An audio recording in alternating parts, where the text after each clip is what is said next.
2024 లేదా 25లో డిగ్రీ లేదా బీటెక్ చదివారా? సాఫ్ట్‌వేర్ జాబ్ కోసం ఎదురు చూస్తున్నారా? అయితే కోడ్ జ్ఞాన్ 100 డేస్ కోర్సులో చేరండి, జాబ్ సాధించండి.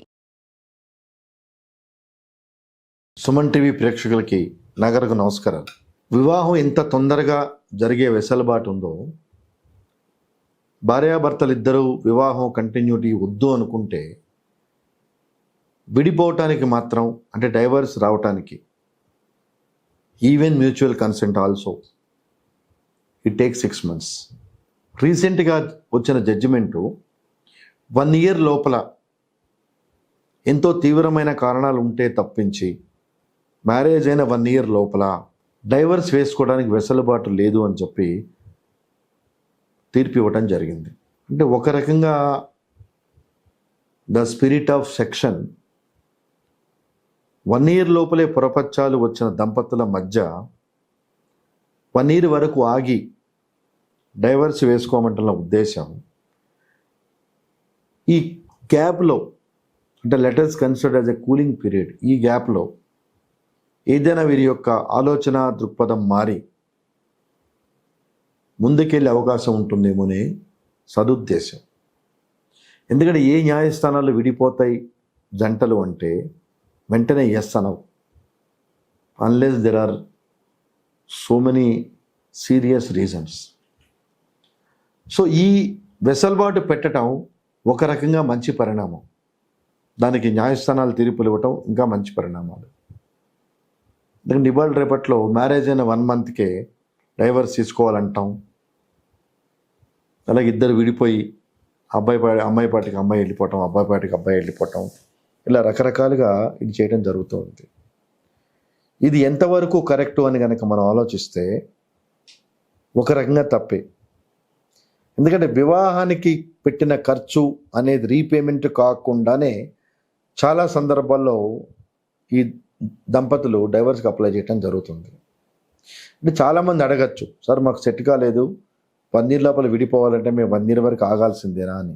1 year వరకు విడిపోయి ఆగాల్సిందే అని కనుక మీరు అనుకుంటే ఓన్లీ ఒక్క సుప్రీంకోర్టుకి ఆ వెసులుబాటు ఉంది, ఆర్డినరీ కోర్ట్స్కి ఆ వెసులుబాటు లేదు.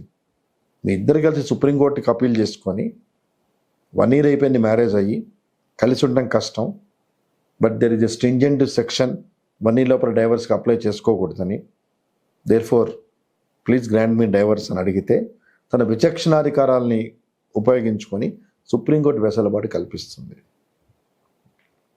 ఇది ఒక రకమైన పరిస్థితి.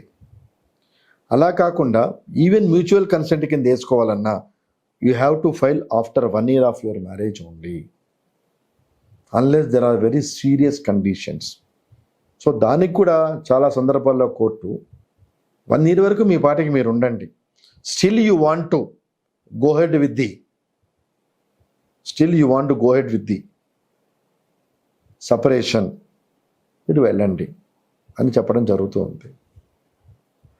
అంటే ఎందుకు ఈ రకంగా వివాహ వ్యవస్థ ఇబ్బంది పడుతుందన్న సందర్భంలో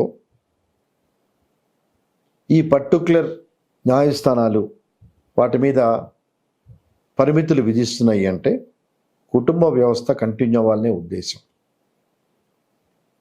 కానీ ఆలోచన ధోరణి, వివాహం ముందున్న ఆలోచన ధోరణి, వివాహం తర్వాత అదే రకమైన ఆలోచన ధోరణి ఈ దంపతుల మధ్య ఉండట్లేదు. అది అవగాహన లోపం కావచ్చు, కాంప్లెక్సిటీ ఆఫ్ సుపీరియారిటీ కావచ్చు, లేదా డిఫరెంట్ ఎన్విరాన్మెంట్ నుంచి వచ్చిన ఇద్దరు అడ్జస్ట్ అవడానికి కొంత టైం పట్టచ్చు, మిస్ మేనేజ్మెంట్ అవ్వచ్చు. సో డెఫినెట్గా ఇట్ టేక్స్ టైం. 2 కుటుంబాల నుంచి వచ్చిన డిఫరెంట్ పర్సన్స్ ఒక రూఫ్ కింద భార్యాభర్తలుగా ఉండాలి అంటే, ఎస్పెషలీ అరేంజ్డ్ మ్యారేజెస్లో, it takes definitely few months to understand each other. So ఈ కొద్ది కాలం కూడా ఆలోచన రాహిత్యం లేకుండా, లేదు మేము విడిపోతాము, మేము ఉంటాం కష్టం అంటే it is too early unless there are compulsion of circumstances. అంటే మన పరిధికి మించిన సర్కమస్టెన్సెస్ ఉంటే తప్పించి ఆ రకమైన పరిస్థితి తీసుకోవటానికి మనకి వెసులుబాటు ఉండదు. ఇది ముఖ్యమైన విషయం. సో అందుకనే prevention is better than cure అని my appeal to the people who are ready to marriage, you please ascertain the facts and circumstances before going to the marriage. ఇద్దరు మాట్లాడుకొని, రెండు కుటుంబాలు ప్రోస్ అండ్ కాన్స్ ప్రతి విషయంలోనూ, అంటే మన ఫ్యామిలీ మెకానిజం ఎలా చేసుకోవాలి, మనం ఎలాంటి సర్దుబాటు చేసుకోవాలి, అలాగే బాధ్యతలు ఉంటే ఎలా పంచుకోవాలి, అలాగే పెళ్ళైన తర్వాత ఈ మధ్య చాలా కేసులు చూశాను. ఒక్కడే కొడుకు ఆస్తి ఏదో ఉంటే నా పేరు మీద ఆస్తి ఇస్తేనే కాపురానికి వస్తానన్న అమ్మాయిలు చాలామంది ఉన్నారు. చాలామంది అబ్బాయి అంటాడు ప్రాపర్టీ రాశాను అనుకుందాం సార్, తర్వాత డైవర్స్ ఇవ్వదని గ్యారంటీ ఏంటి అంటారు. అంటే ఒకళ్ళ మీద ఒకరికి నమ్మకాలు లేకుండా పోతున్నాయి. Most unfortunate. పోనీ జాయింట్గా రాయొచ్చు కదా బాబు అంటే ఆమె ఒప్పుకోవట్లేదండి, ప్రాపర్టీ అంతా ఆమె పేరు మీదే ఉండాలి. అమ్మాయి అంటుంది జాయింట్గా ఉంటే నాకేమి బెనిఫిట్ అండి, నా పేరు మీద ఉంటే నాకు ఒక ప్రొటెక్షన్. అంటే రేపు మనం బతుకుంటామో తెలియని పరిస్థితుల్లో మనం ఈరోజు బతుకుతున్నప్పుడు సమాజంలో ఆ ప్రాపర్టీ ఇస్తానే కాపురం చేస్తాను అనే పరిస్థితి చాలా విచిత్రపరమైన పరిణామం. అంటే ఒక రకంగా ఇట్లా ప్రాపర్టీ నా పేరు మీద రాస్తానే కాపురానికి వస్తాను అన్న కేసుల కన్నా అలాంటి సందర్భాలు వస్తే వాళ్ళ నుంచి దూరంగా విడిపోవటమే ఆరోగ్యకరం. ఎందుకంటే ఈరోజు ప్రాపర్టీ డిమాండ్ చేశారు కాపురం చేయడానికి. Tomorrow what kind of demand they may raise we do not know. మనం ఆ రోజున ఆ డిమాండ్స్ ఆనర్ చేసే పరిస్థితిలో ఉండొచ్చు, ఉండకపోవచ్చు. ఆనర్ చేయలేకపోతే again the same story will repeat. ఆ రోజైన అమ్మాయి నీ నుంచి వెళ్ళిపోతాను అంటే ఒక రకంగా ఆస్తి అమ్మాయి పేరు మీద పెట్టి అమ్మాయి డిమాండ్స్ మనం మేనేజ్ చేయలేక అటు వెళ్ళిపోవటం అనేది చాలా ఇబ్బందికరమైన విషయం అవుతుంది. ఎందుకంటే చాలామంది చెప్తూ ఉంటారు డౌరీ డెత్ అని. రీసెంట్గా అబ్బాయిలు కూడా చనిపోతున్నారు సూసైడ్ చేసుకొని, గుర్తుపెట్టుకోండి. భార్య యొక్క డిమాండ్స్ భరించలేక భర్తలు కూడా సూసైడ్ చేసుకొని చనిపోతున్నారు. తాజాగా గత 10 రోజులని ప్రామాణికంగా తీసుకుంటే చాలా చోట్ల చాలా ఎపిసోడ్స్ జరిగినాయి. వీటికేంటి, సింపుల్గా 7 ఏళ్ళ లోపల భార్య చనిపోతేనేమో 304B అంటున్నారు, 498A అంటున్నారు. అదే భర్త చనిపోతే ఓన్లీ 306 అబెట్మెంట్. అంటే అమ్మాయి నన్ను ఇబ్బంది పెట్టింది, నన్ను టార్చర్ పెట్టింది. బెంగళూరు కేసు తర్వాత మధ్యప్రదేశ్లో కూడా ఒక అబ్బాయి రీసెంట్గా సూసైడ్ నోట్ రాసి డీటెయిల్గా ఏ రకమైన టార్చర్ భార్య తనకి గురి చేసిందని వివరిస్తూ అతను సూసైడ్ చేసుకోవటం జరిగింది. 306 కింద పెట్టారు. That has to be proved. అంటే ఇప్పటికీ మంది ఎంత మేల్ డామినేషన్ సొసైటీ అయినా సోషల్ జస్టిస్కి వచ్చేటప్పటికి విమెన్కే ఫేవర్గా ఉన్నాయి. No doubt ours is men domination society, కానీ సోషల్ జస్టిస్ మాత్రం విమెన్ ఫేవర్లో ఉంది. సో ఈ అబ్బాయి ఫ్యామిలీ మెంబర్స్ ఆ అమ్మాయి టార్చర్ వల్లే మా అబ్బాయి చనిపోయాడని ప్రూవ్ చేయాలి అంటే it takes lot of time, years together. అదే అమ్మాయి సింపుల్గా చనిపోయినా, అంటే బిఫోర్ 7 years చనిపోయినా, అంటే ఈవెన్ ఆఫ్టర్ 7 years చనిపోయినా, all these family members will be put behind bars. అంటే ఏ వ్యవస్థలో ఈ డిస్ప్యూట్స్ వస్తున్నప్పుడు ఎట్ టైమ్స్ ఇవి సూసైడ్ వరకు వెళ్తున్నాయి అంటే some times suicide, some times murder, some times different aspects. అంటే చాలా సందర్భాలు, రీసెంట్ సందర్భాల్లో చాలా ఈజీగా కైమా కొట్టని నేర్చుకున్నారు భార్యల్ని, భర్తల్ని. సో ఇవన్నీ జరుగుతున్నాయండి. ఈ రకమైన కైమా సిస్టమ్ వచ్చింది అంటే totally they are disturbed and they are aggrieved with the activities of the other spouse. So వీటన్నిటికీ అదే కారణం. ఇప్పుడు మనకున్న law, now the hectic time has come to revisit the 498A. Now the time has come to revisit the 498 IPC. These are the most important challenge before the apex court. One sided activities ఇప్పటివరకు నడిచినాయి. ఈ one sided యాక్టివిటీస్లో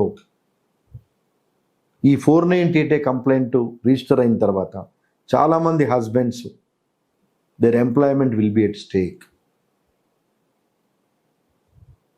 చాలా కంపెనీస్లో వాళ్ళ management నీ మీద 498 ఉంది, నీ మీద డిసిప్లిన్ ప్రొసీడింగ్స్ ఉన్నాయి, but you clear of your cases then only you join అనే సందర్భాలు చాలా చోట్ల జరుగుతున్నాయి. అంటే even though it is social justice mechanism, ultimately the husbands are victims. అంటే 100 కేసెస్ని ఎగ్జాంపుల్ తీసుకుంటే 100 కేసెస్లో హస్బెండ్స్ రెబల్స్ కాదు. కానీ ఎప్పుడైతే ఈ కేసు వేయటం జరుగుతుందో subsequently they will become rebels. కానీ ఈ లోపల జరగాల్సిన డ్యామేజ్ జరిగిపోతుంది. So social justice should implement for both gender. It should not be one side. When it is one side, automatically there is every likelihood of misuse. There is every likelihood of misuse.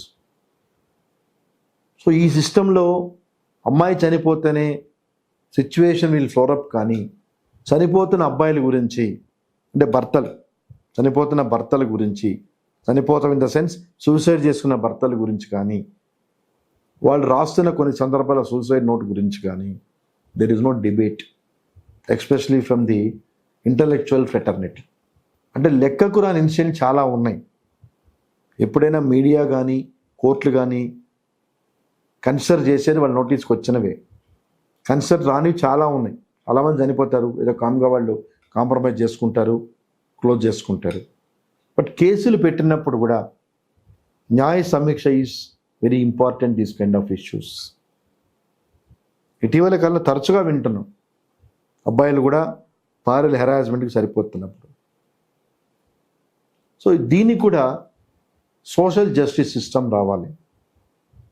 All are equal before law అంటారు. No, it is absolutely wrong. I will not agree. Nobody's equal before law. Law ముందు equality depends on the position of the person. It depends on the person who appears before the law. That is the only consideration point. So not all are before law. All are equal before law అనే concept correct కాదు. It depends on the person who appears before the court. There are so many barriers. There are so many intricacies. So ఒక వివాహ వ్యవస్థ 1 year లోపల ఉండలేము అన్నప్పుడు according to me ఈ stringent punishment is not appropriate. ఎందుకంటే when it is continuity, either it happens, వాళ్ళు కలిసైనా ఉండొచ్చు, అది అగ్రెసివ్నెస్లో అట్రాసిటీస్ అయినా జరగచ్చు, criminal atrocities. So social justice సిస్టమ్ని కాపాడటంలో న్యాయస్థానాలు ప్రముఖ పాత్ర వహిస్తున్నాయి, no doubt. At the same time even they have to consider the feelings and facts and circumstances of the couple. So 1 year లోపలే వాళ్ళు విడిపోతున్నారంటే వాట్ ఆర్ ద సర్కమ్స్టెన్సెస్? అంటే ప్రస్తుతం మనకున్న న్యాయస్థానాల సిస్టమ్కి అంత ఇంటరాక్ట్ అయ్యే వెసలుబాటు లేదు. మనకున్న న్యాయ ప్రక్రియకి, న్యాయ వ్యవస్థ సిస్టమ్కి we do not have that much of conciliation process. ఏదో మాట్లాడతారు, ఆయన చెప్పేది ఆయన చెప్తారు, ఈయన చెప్పేది ఈయన చెప్తాడు.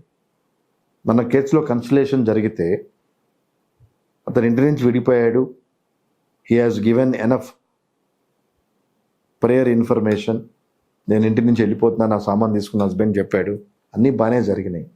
కన్సిలేషన్ ఆస్పెక్ట్స్లో అమ్మాయి చెప్తుంది, బీరోలో నా బంగారం, డబ్బులు, నగలు ఉంటే ఎత్తుకెళ్ళాడని. What surprise it is when husband has given sufficient prayer information. he want to go alone from the house, he want to take out of his belongings అన్నప్పుడు, you know much before that man anytime will come as per his convenience to take off his items. EMI పెట్టింది, anytime you are most welcome, you can come and collect your items అని. that is most surprise thing. మరి అతను వచ్చి నువ్వు తీసుకెళ్ళమన్నప్పుడు తీసుకెళ్ళిపోయిన తర్వాత ఏం మాట్లాడలేదు. కన్సిలేషన్లో కూర్చున్నప్పుడు ఇతను ఆ బిలాంగింగ్స్ నా గోల్డ్ అండ్ మనీ తీసుకెళ్ళాడని చెప్తుంది. అంటే there is no sanctity of marriage. Barriers వస్తేనే ఆ స్టెప్ వచ్చిందని గమనించట్లేదు. Still they are supporting themselves and try to defend themselves as they are right. Is most unfortunate thing.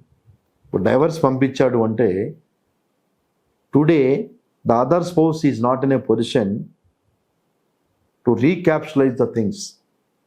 ఏ పరిణామాలు ఈ సిచ్యువేషన్కి దారి తీసినాయని గమనించట్లేదు. There hesitating. అంటే 1 year లోపల మ్యారేజ్ కోర్టులు ఒప్పుకోవనే విషయం నుంచి ఈ విషయాన్ని చెప్పడం ఏంటంటే, ఇంత గ్యాప్ క్రియేట్ అవుతున్నప్పుడు కపుల్ మధ్య at times courts are also should be flexible instead of creating much more gap.